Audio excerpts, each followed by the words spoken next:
Praise the lord. ప్రభు అయిన యేసుక్రీస్తు నామములో వందనాలు. మరొక్కసారి ఈ వీడియో ద్వారా మీ ముందుకు రావడానికి దేవుడు కృప చూపించాడు.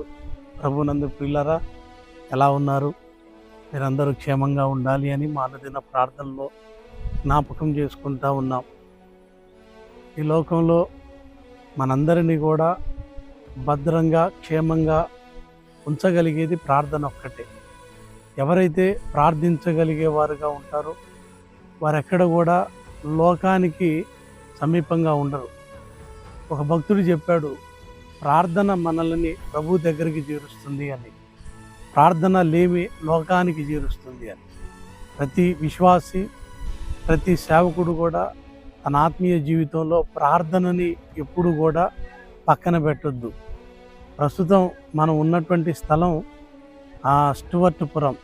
ఇక్కడ జాషువా డానియల్ గారు మరి పరిచర్య చేశారు. తనకు ముందు కూడా ఎంతోమంది భక్తులు ఈ ప్రాంతంలో పరిచర్య చేశారు. అయితే దానియేలు గారి యొక్క అనుభవం ఏమిటి అనంటే ప్రార్థన, మోకాళ్ళ ప్రార్థన యోధుడు. ప్రార్థన ద్వారా తన జీవితంలో ఎన్నో గొప్ప కార్యాలు చూడగలిగాడు. ఇప్పుడు మనం చూస్తున్నటువంటి స్టువర్ట్పురం ప్రాంతం కూడా మార్పు చెందింది అనంటే దానికి కారణం ప్రార్థనే. ఒక వ్యక్తి హృదయము మార్పు చెందాలి అనంటే ప్రార్థించాలి. ప్రార్థన ద్వారా ఎంతోమంది భక్తులు హృదయాలను కదిలించారండి. కఠినమైనటువంటి వ్యక్తులను కూడా దేవుని సన్నిధికి నడిపించారు. దానియేలు గారు చదువుకుంటున్నటువంటి దినాల్లో ఒకరోజు ఆయనకి సెలవులు ఇవ్వడం జరిగిందంట. ఆ సెలవులు ఇచ్చినప్పుడు ఆ దానియేలు గారు తన తల్లి దగ్గరికి వెళ్ళాడు. అయితే అక్కడ తల్లి తన కుమారుడు వచ్చాడు అన్న సంతోషంతో తనకి ఏదైనా చేసి పెట్టాలి అని ఆతృతతో ఆ పని ఈ పని చేస్తూ ఉంటారు కదా, అలా చేస్తున్నటువంటి క్రమంలో తల్లి కాలు జారి కింద పడ్డదంట. తల్లి కాలు జారి కింద పడితే కాలి వెముక విరిగింది. అయితే ఆ తల్లిని హాస్పిటల్కి తీసుకొని వెళ్ళాలి అంటే చాలా దూరం కాబట్టి ఆ తల్లి బాధతో విలపిస్తూ ఉంది. కుమారుడు చూస్తూ ఉన్నాడు. ఏ తల్లి అయినా బాధపడతా ఉంటే బిడ్డ బాధపడతానే ఉంటాడు కదండి.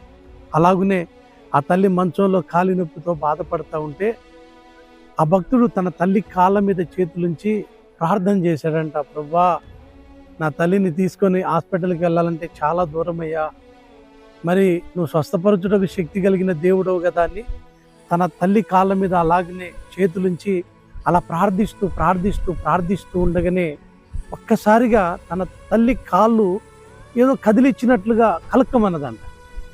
వెంటనే ఆ తల్లి ఆ కాళ్ళని చాపినప్పుడు అది యథావిధిగా ఆ మామూలు కాళ్ళు ఉన్నట్లుగానే తను కాలు తయారైపోయింది. అంటే ప్రార్థన ద్వారా విరిగిపోయినటువంటి కాలును కూడా దేవుడు కట్టగలిగినటువంటి శక్తిమంతుడు. స్తోత్రం కలుగును గాక.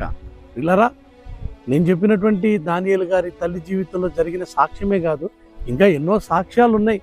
ఎంతోమంది భక్తులు వాళ్ళ వ్యక్తిగతంగా ప్రార్థన ద్వారా సాధించినటువంటి విజయాలు.